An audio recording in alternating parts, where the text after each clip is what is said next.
Welcome and welcome back, everybody, to the OK Grognard Show. Today is Monday, May 6, 2024, 10 a.m. Central, or soon thereafter, in beautiful Lake Geneva, Wisconsin.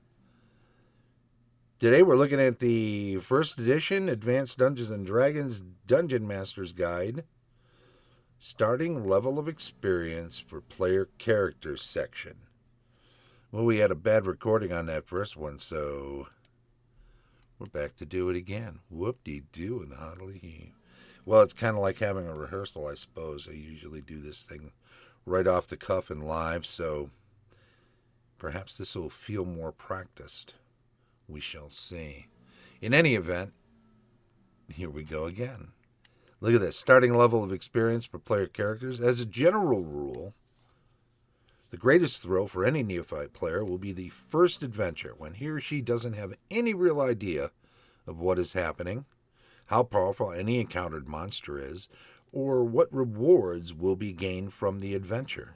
This assumes survival, and you should gear, notice I jump columns here in the book. This assumes survival, and you should gear your dungeon to accommodate first level players.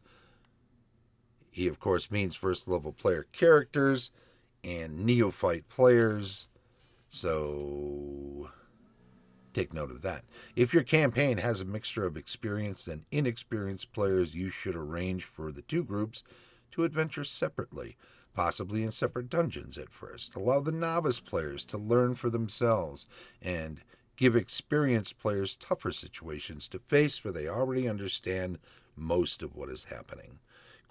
Quite unlike true first-level adventurers of the would-be sort, where such persons too actually exist. Yeah, you could do that if you have the ability to do it.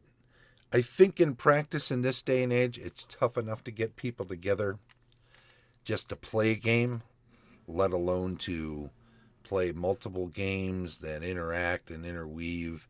I mean, at least as far as first edition is concerned, it's tricky finding enough players for a game. And I think, from my own experience, integrating neophyte players into a game, provided it's a new campaign and they're starting at lower levels, is just fine. And I think there is a certain enjoyment that experienced players take out of teaching new players the ropes.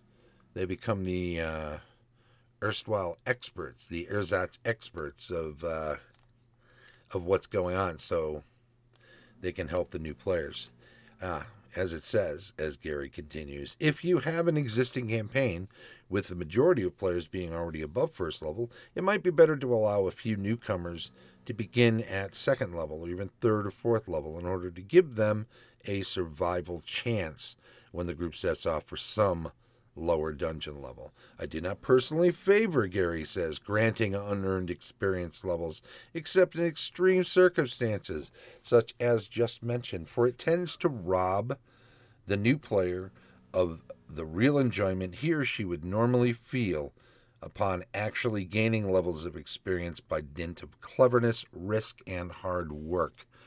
It is true, in my opinion as well, that there is a certain excitement and enjoyment, and you can see it on players' faces when they are learning a game and discovering new ways of succeeding within the campaign setting. So yeah, I do agree with that wholeheartedly. And he continues, it has been called to my attention that new players will sometimes become bored and discouraged with the struggle to advance in level of experience, for they do not have any actual comprehension of what it is like to be a powerful character of high level in a well-planned and well-judged campaign. This is not too likely to happen, for the superior DM will have just enough treasure to whet the appetite of players while keeping them lean and hungry still. And always, after that, carrot just ahead. And one player's growing ennui can often be dissipated by rivalry, i.e., he or she fails to go on an adventure, and those who did not only had an exciting time, but brought back a rich haul as well. Thus, in my opinion, says Gary, a challenging campaign and careful refereeing should obviate the need for immediate bestowal of levels of experience to maintain interest in the game. I will say that when I'm running a game, a campaign, if I am bringing in new players, as long as they have some experience with some version of D&D, and he didn't have this necessarily as his norm, but if they've played later editions of D&D, I find you can kick the training wheels off right away and bring them in at a level commensurate with the party to fill out diminished ranks in a campaign group, and it works out just fine. However, says Gary, whatever the circumstances, if some problem such as this exists, it has been further suggested that allowing relatively new players to participate in a modular campaign, assuring new players of characters of higher level, would often whet their appetites for continued play at low level, for they can grasp what it will be like should they actually succeed in attaining proficiency on their own by working up their original characters and gaining high levels of experience. This reasoning seems sound, says Gary, and provided there is a separation of the two campaigns and the one isn't begun until the new players have had some number of expeditions as first level characters, it is not destructive to the game as a whole. I don't disagree with that necessarily, though I do suggest that, in fact, those little one-shots at higher levels don't baby-proof the dungeon. Let them try higher level and let them play with higher level characters and have all of the resources that higher level characters have. But they're still not going to be experienced players, and there are going to be things that go right past them. And definitely, you want to allow those deaths to happen.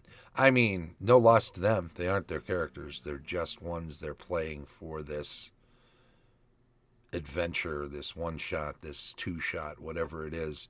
So, if they're lost, they're lost. And let them find out some of the ways that characters can pass on, so that when they're building up their own characters, they're more careful and they start to pick up on the tricks of the trade, as it were. In any event, thank you very much. I appreciate you checking out this video.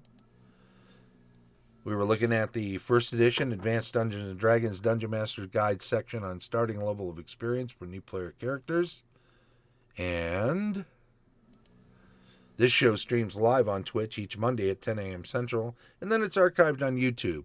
Like, follow, subscribe, thumbs up, all of that good stuff. It would be very much appreciated. Thanks also to our Patreon supporters, Tom Tullis of Fat Dragon Games, Carlos Lysing of Castle Entertainment, Heath Farndon of the Independent D&D 20, Dave O'Brien of Quacks Games, and as always, Shane Bradley, DM Extraordinaire.